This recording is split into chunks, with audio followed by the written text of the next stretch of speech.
Hi, and welcome to this tutorial on how to integrate SCILL into your Unity project. SCILL is a platform which allows you to easily add gamification into your application. Today I'm going to show you how to basically create challenges, battle passes, and leaderboards in the SCILL Admin Panel, and how to visualize them using the Unity SDK. And also how to interact with the SCILL backend using events. So let's check it out. So the first step would be to take a look at the admin panel. So if you haven't actually created any apps, this is what's shown. So let's first create an app. Let's call it SCILL tutorial. Give it a test tag. We also wanted to have challenges and to have battle passes, so we select yes on both points. For now, we're gonna let the other settings just stay like this and save. So now we've created our first app. So make sure that you actually select the correct app so that you can actually access the settings here on the left. The second step would be to add an API key. You don't have to give it a label, you can just press generate. And with that, you've basically finished the setup in the admin panel for your first app. Now, of course, we don't have any challenges or battle passes or leaderboards yet. So let's do that now. Select personal challenges. And now you can see there are both categories and personal challenges here. In order to create a challenge, we first need to create a category. So you can think of categories as a kind of directory for your challenges. I'd like to create some daily challenges that the user can basically finish every day in order to get regular rewards for completing his challenges or for regularly opening an app. So let's call it daily. There's also a daily category type that we can select, and we want the category to already be active. So you would select inactive if you don't want to immediately activate the category. If you, for example, plan a category to add a category in the future and already adjust all the settings, but you don't want it to be shown to the user yet. Okay, great. So now we've got the first category. Let's create our first challenge. We could either use this button or directly create a challenge using the button right here. Using this automatically selects the category daily for us. So let's say we want the user to be rewarded to do daily kills. So let's call it daily kills. Category is already set to daily. The challenge type is kind of important. So the way progress is updated in SCILL is by checking how many events of a certain type have been sent, basically. So if we want to track the amount of kills that a user has performed, we want to select the challenge type kill enemy. We scroll past it, here, kill enemy, perfect. Now let's say we want the player to do at least 10 kills. So this is the goal condition. Basically you say at least 0 for at least 10 kills, 1 for at most 10 kills. Doesn't make much sense, but if, for example, you have a racing game and you want to say, okay, the user has to do a lap in at most 30 seconds, then you would select a 1 here. But in our case, we're selecting a 0. The goal is to kill 10 enemies every day. Okay, so let's select the live date. Let's put it to now. Now the challenge icon can be used to visualize, for example, an icon to represent the challenge. So let's say daily kill can also say daily kill HD. Let's say daily kills makes more sense. Okay, now to the reward type. We could select either nothing. We could reward with skill coins, with your own in-game money, so some kind of currency that you created, with experience points or an item. In our case, let's just say money and like 10 of the in-game currency. You could also select an experience or a certain amount of experience that you want to reward the player. For now, let's leave that empty. And if you want the player to be able to actually buy the challenge in order to activate it, you could also set a price here. We're not gonna do that for now. More important is actually the time management. So if we select activate it manually, basically the challenge only start, or the duration for which the challenge is active only starts once we actually activated the challenge using the Unity SDK in our client-side code. So if I put in here 60 minutes, then at the point that the challenge is activated, the user has 60 minutes to complete the challenge, otherwise it will be reset. In our case, we actually want it to be automatically handled, and we want the challenge to reset daily. You could also select weekly or monthly period ranges.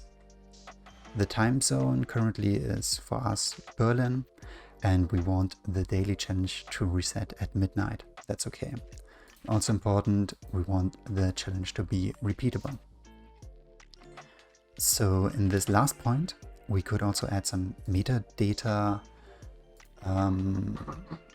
Basically, this can be used to further specify what kind of events should actually be counted toward the progress of the current challenge.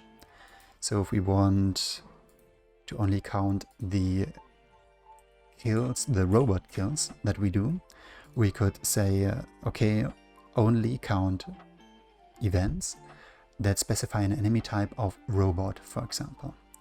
And then it would be daily robot kills or something.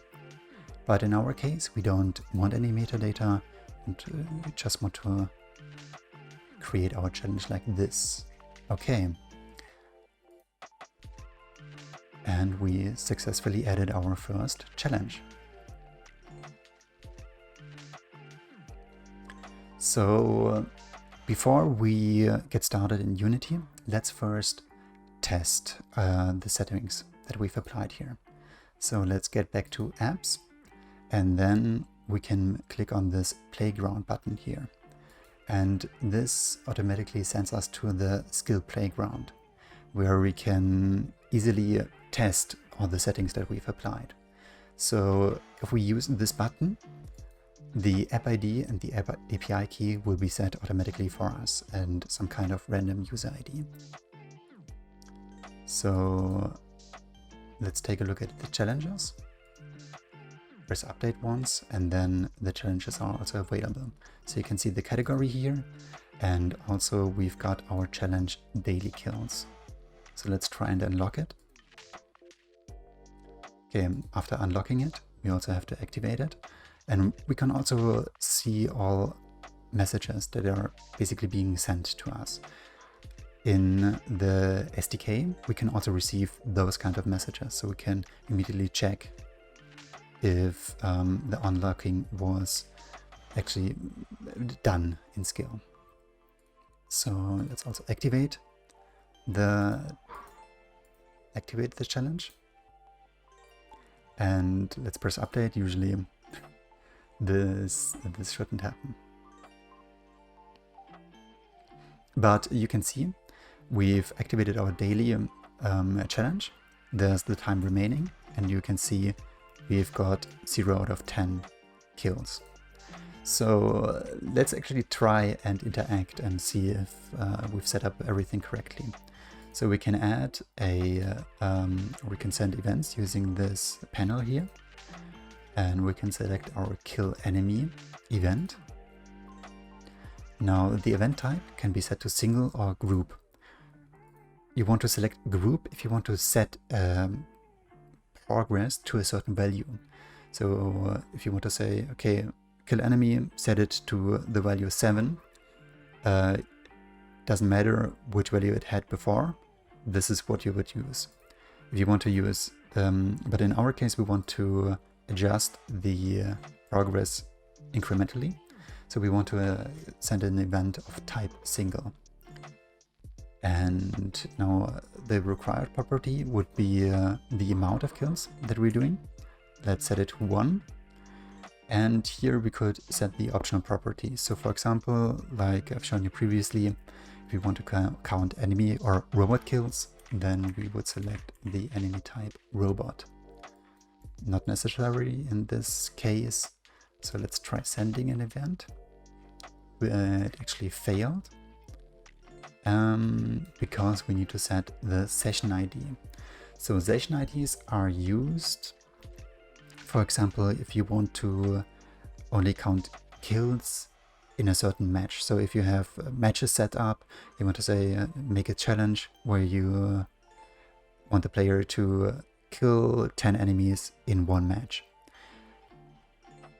Then you would set the session ID to your match ID, and once a new match starts, adjust the session ID, and then also the progress will be reset.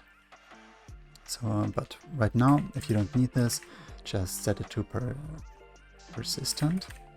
That's okay, or to anything else basically, and then we can send the event. And this time it was actually sent. You can see our progress updated. We can also see the incoming real-time message here, and basically this is what we will receive. And yeah, so we can see everything works as we want it to. So let's take a look at how to integrate the Unity SDK into your project.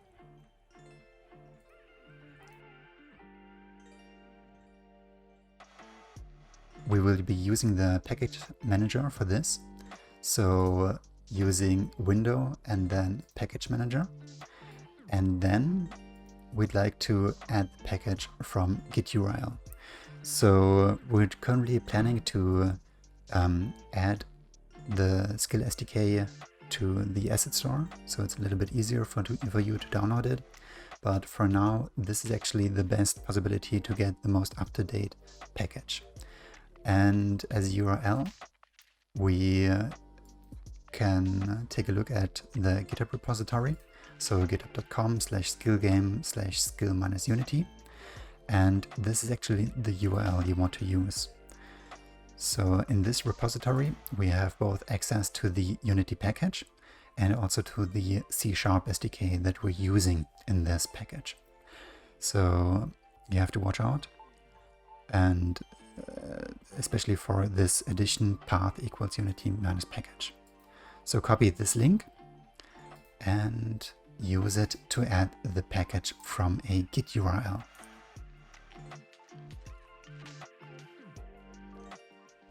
And we're going to wait while installing. An alternative would actually be to add the package from a file. So if you want to clone the repository, that's also possible. It's a publicly accessible. So you could add package from disk, then navigate to the local folder and select the package.json file to add it from disk. Okay, but now we've added the SDK. Let's also import the samples.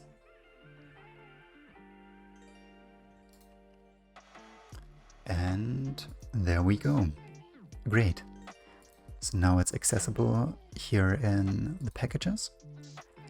Let's take a look at it. So basically under runtime and then prefabs, find a lot of necessary prefabs or base prefabs that have been created to make it easier for you to integrate SCILL onto your project. So the first step would be to just drop the SCILL Manager into your hierarchy. The SCILL Manager and the SCILL Battle Pass Manager and the SCILL Personal Challenges Manager are all skeleton or singleton scripts, which manage a lot of the setup and the interaction with the actual C# SDK for you. So they make your life a lot easier. In our case, we have to, you can see, we have to add an app ID, and also for testing options, we need to add an API key. Usually, you'd never want to add an API key to a client-side code because it could be potentially hacked, and somebody could get access to your API key and then, for example, update any kind of challenge progress for any kind of user. So it's really important to keep your API key safe. And for example, you could use a custom backend which generates the necessary access tokens for you. So if you don't know how to do that, the documentation actually has a few great examples for you. And you could just use cloud services or cloud functions to easily integrate those implementations for you. So we've got the SCILL documentation here, developers.skillgame.com. Under SDKs, Unity SDK, you can find everything regarding the Unity SDK, or if you need help implementing a way to generate access tokens, you could take a look also into the authentication, API reference authentication page.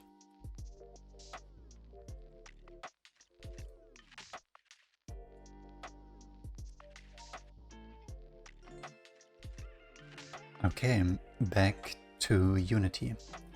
So now that I've told you that you should never do that for development purposes, I'm just going to add the API key here. So for testing purposes, it is okay.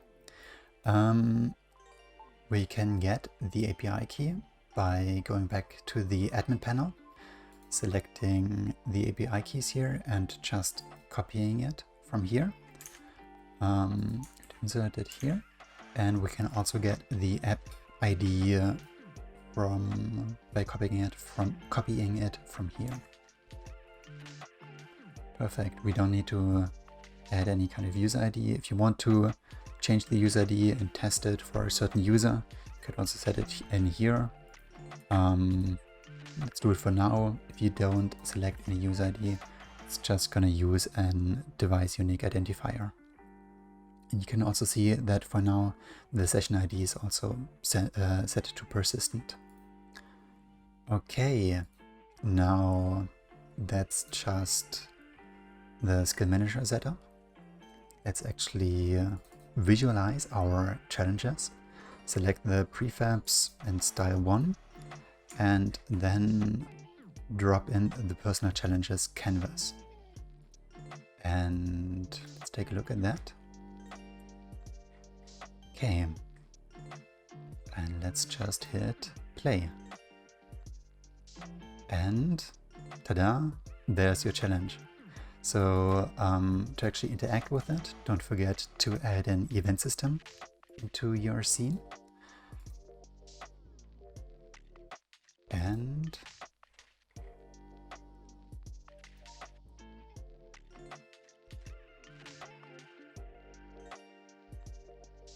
we've got an issue.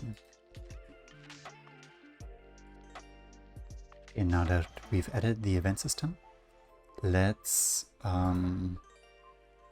just take a quick look. Now we can actually interact with the challenges and also unlock and activate them. Perfect.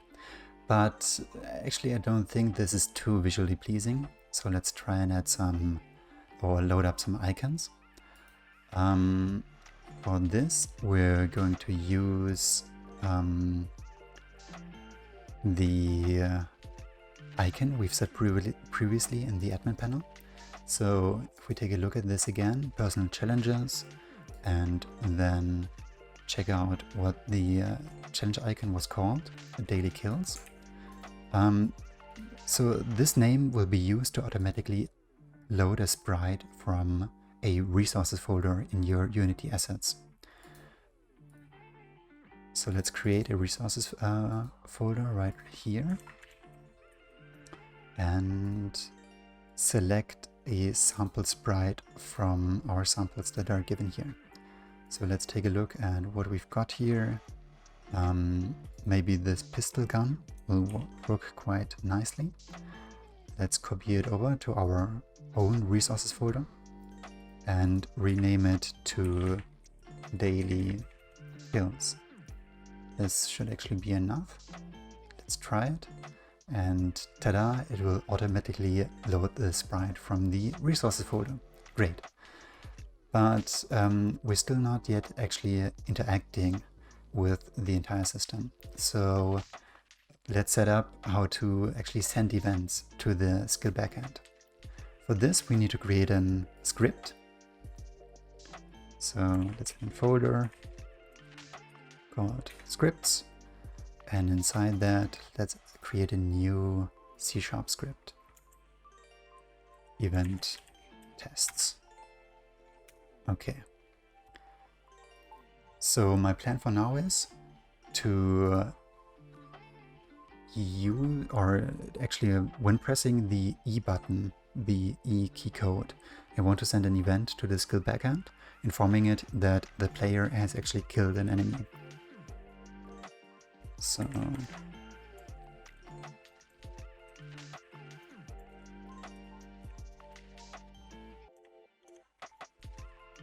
when we press E, we want to send the event. First of all, we need some metadata for the event. So the required option would actually be the amount of kills that the player has performed. So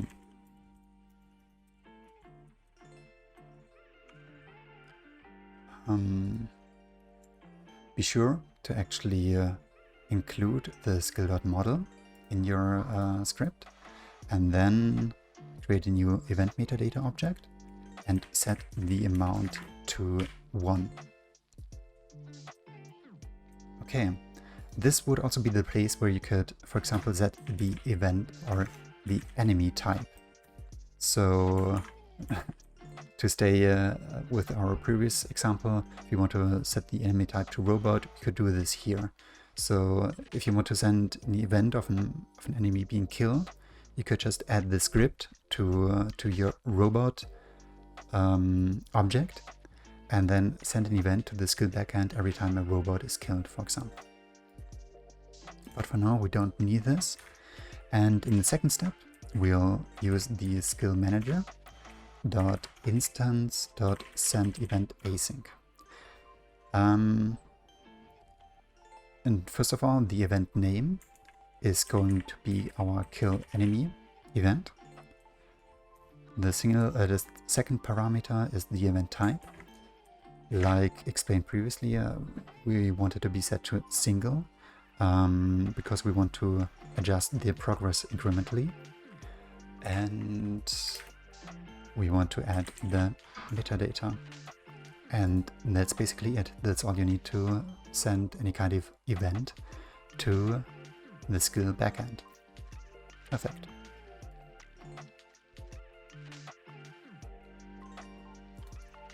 Let's create a new object called SCILL events. Event tests, let's add it. And then every time I press the E button, the display is also going to be automatically updated. Great. Okay, now that we've got challenges set up, why don't we take a look at adding leaderboards? So let's get back to the admin panel and go to leaderboard. Let's add a new leaderboard and let's call it Hall of Fame Enemies Kill, because we want to track the amount of enemies a player has killed. And the order is going to be descending because we want the player with the most points to be at the very top. Activity, we want it to be instantly active. We want the start date to be now and the end date to be, let's say, 2029. Why not? Okay. And like in challenges, we're going to select the event type that we want to count toward the leaderboard progress. So in our case, the kill enemy type. And also, like in challenges, you could also select or add metadata to further specify what kind of events you want to count toward the leaderboard progress. But for now, let's keep it like this. Let's save it. Okay, so watch out that the start date is actually set a little bit in the future. Let's see if this is okay. Okay, and we've added it successfully. Perfect. And yeah, that's it in the admin panel. Let's get back to Unity. And let's add the leaderboards prefabs. So get into the SCILL Unity SDK and prefabs, leaderboards, and select the style 1 and add the leaderboard canvas to your scene. Let's move the leaderboard a little bit to the right so it doesn't intersect with our challenges. And then what you have to watch out, or the single thing you have to watch out is the leaderboard ID, basically. We can get that from the SCILL Admin Panel. So go to your current leaderboard, Hall of Fame, and then copy the leaderboard ID here. Let's get back to Unity, insert the ID, and take a look at what's happening. So for now, nothing is displayed. Let's try to kill something, and now our player is in the leaderboard. Great. But actually, what if we actually want to set the name and also adjust the icon on the left here? So similarly to how we do it in the challenges, we can actually adjust this by setting the user info on the SCILL backend. So let's take a look at how to do that. We're actually going to have to create another script for this. So let's create a C# script called set user info at startup, because we want to set the user info at startup. And one thing to watch out, we can't actually just do it in the start method. We have to ensure that the skill manager is actually set up. So let's subscribe to the onSkillManager ready event and just create a method.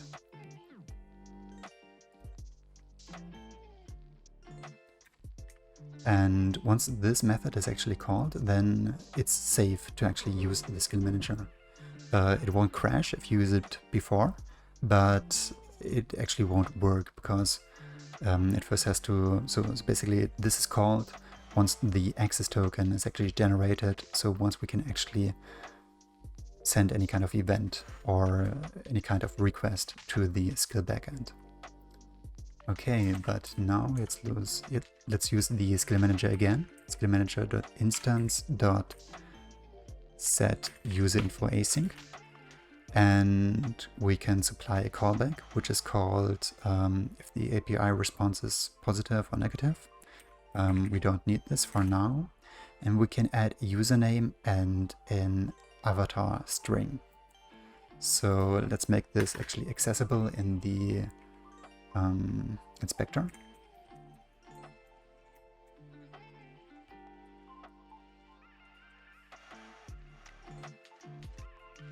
And add this to the set user info async method call. Okay, that's it for the script.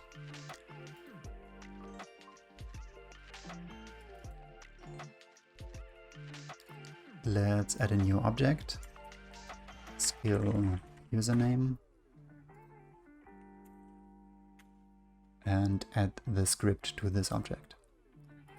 Now my username is going to be David, and as an avatar, I'm just going to set another string which can then be used to load a sprite from resources.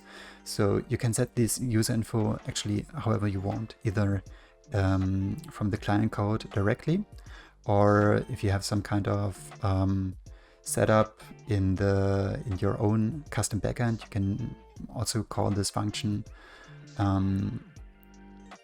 Yeah, or you can also use, for example, Steam, request the Steam username and set it also automatically to that username. But in this case, avatar, gonna set it to,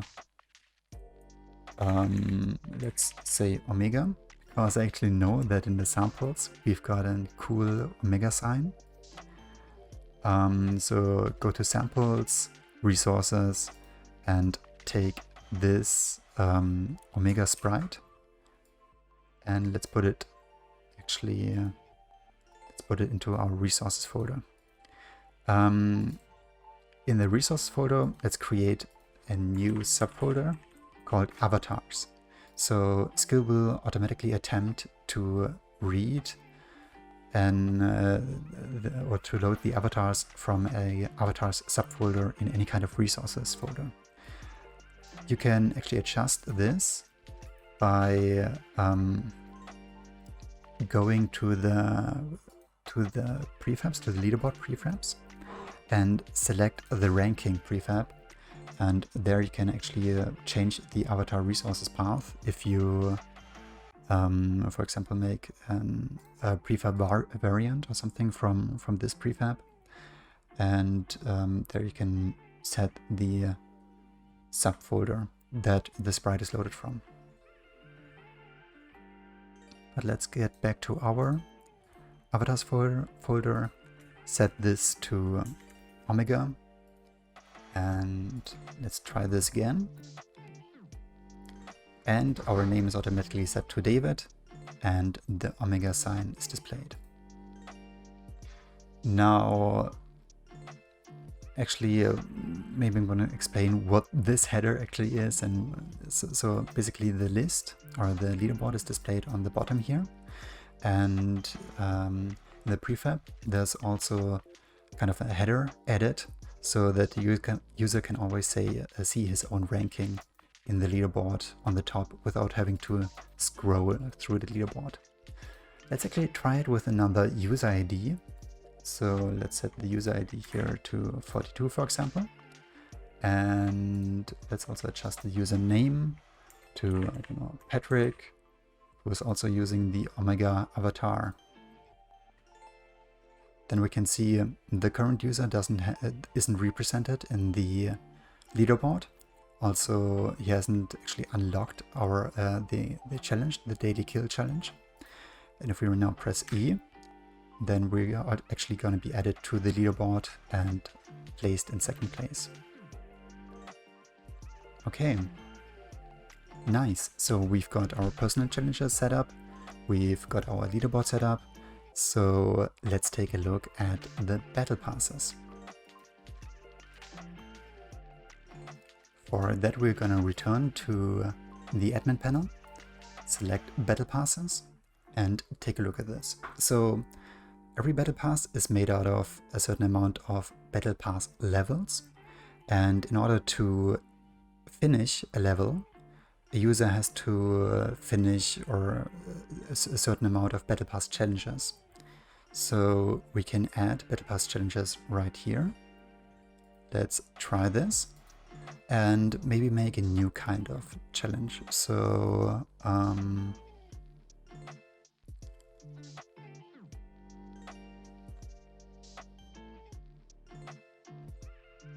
for example, let's add an collect health challenge. Let's say we want the user to actually collect 100 health points. Like before, like in the normal personal challenges, we have a challenge goal condition, let's say at least 100 health, and we don't need to add any XP, and a challenge icon,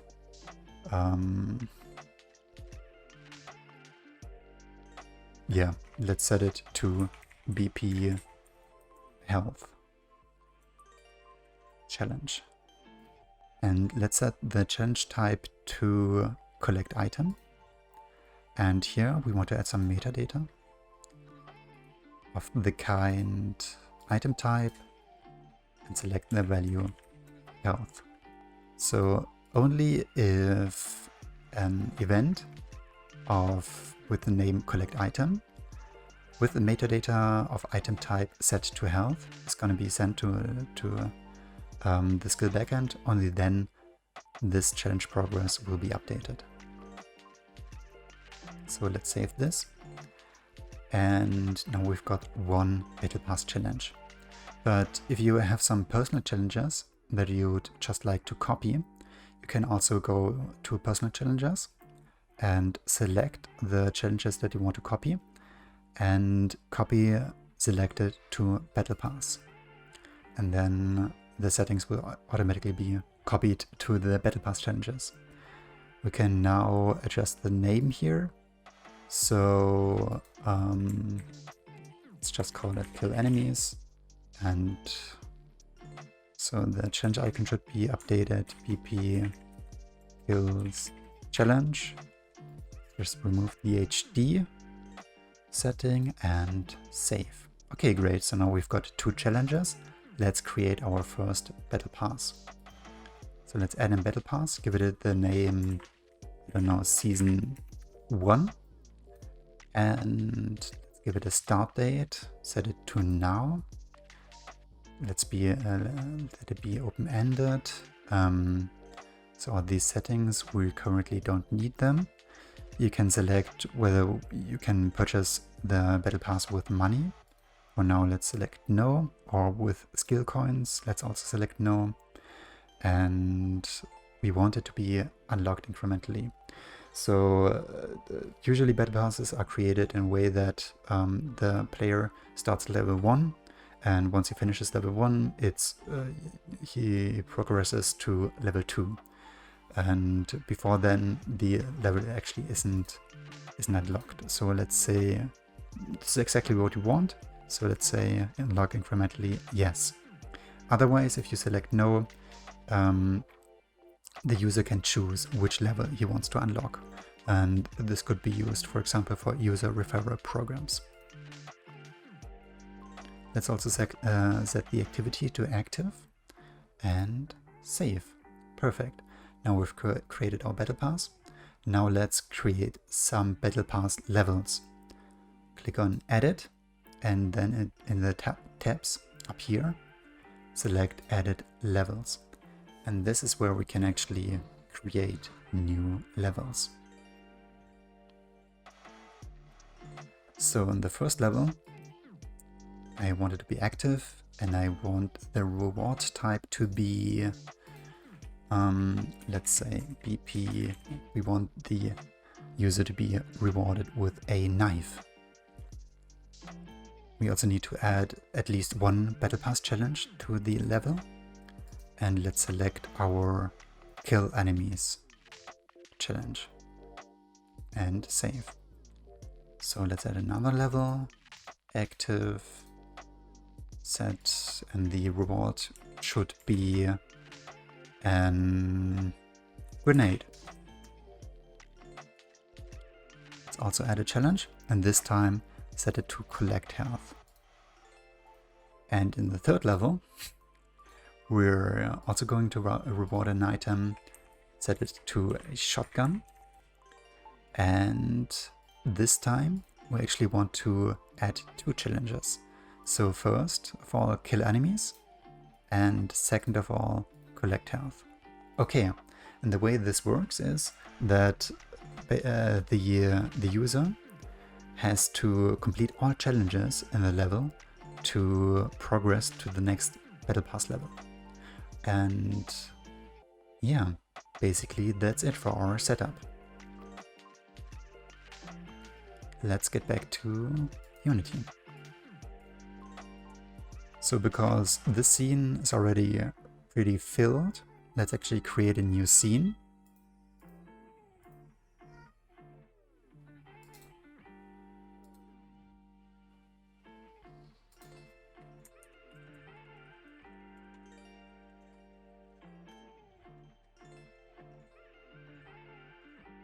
Like before, let's add the skill manager. Let's get the API key or the app ID and the API key, and set the user ID for now to 42. And yeah, so that's it for the skill manager. Let's get back to the battle passes, drop in a battle pass canvas, and basically that's it for the setup in Unity. Let's take a look. So you can now see that to interact with it, don't forget to add in event system.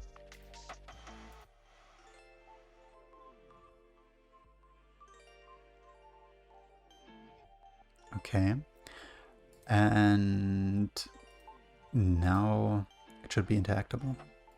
Okay, great. So you can see the user first has to unlock the battle pass, and then it's actually available. So we have the name here, season 01. It ends on August 19th. So previously we didn't set any end date, so it's set automatically to 1 month after the start date, and we are currently on level 1. And you can also see the challenges that need to be completed in order to complete the level. But actually this doesn't look too good. There's no information, like we only have the level 1, 2, 3 display. Let's take a look at how to change this. So in order to do this, we have to add a few skill rewards. There's a possibility to add rewards right here. So just under create, skill, and then add a new reward. And this has to actually be the same name as we previously set in the SCILL Admin Panel. So if you remember, let's take a look at the battle passes and add the levels. And let's take a look. So the value that we selected here has to be equal to the name that we set in the reward scriptable object that we created here. So BP knife for our knife reward. Let's select, let's take a look at what we have here. Maybe the sword icon. It's called the reward a knife, and the description is it's sharp. And we could also select a game object, for example a 3D model that we want to display. So let's see if we have a knife game object. Yep, perfect. So I think this actually already works. Let's take a look. Yeah, so we've already got our name, the description, and also the icon displayed right here. But our game object isn't displayed yet. So for that, just create an photo box object and ensure that it's actually positioned at 0, 0, 0, or actually so that it is in view of your main camera. And then open up the battle pass canvas, select reward preview, and now here we can set the photo box connection to our previously created photo box object. And this should actually be enough, yeah, to actually display our prefab that we previously set. Now let's create a few more rewards. BP grenade. Let's select the bomb.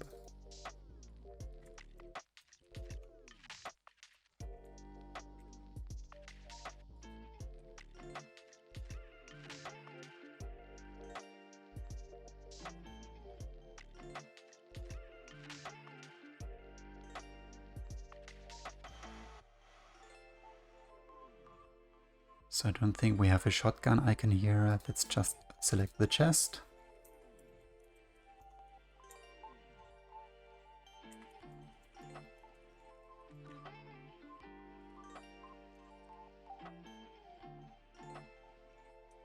Okay, let's take a look.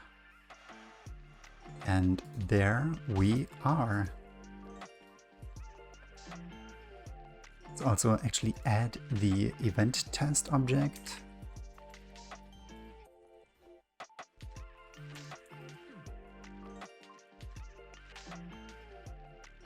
So if you remember, we actually set this challenge to count the amount of kills that a player did. So if we press the E button, it's actually also going to count this toward the Battle Pass level progress. And if we complete the level, we automatically switch to level 2 and we've completed level 1. Okay, great. So now all that's basically left to do for you is to adjust these prefabs to your own UI style.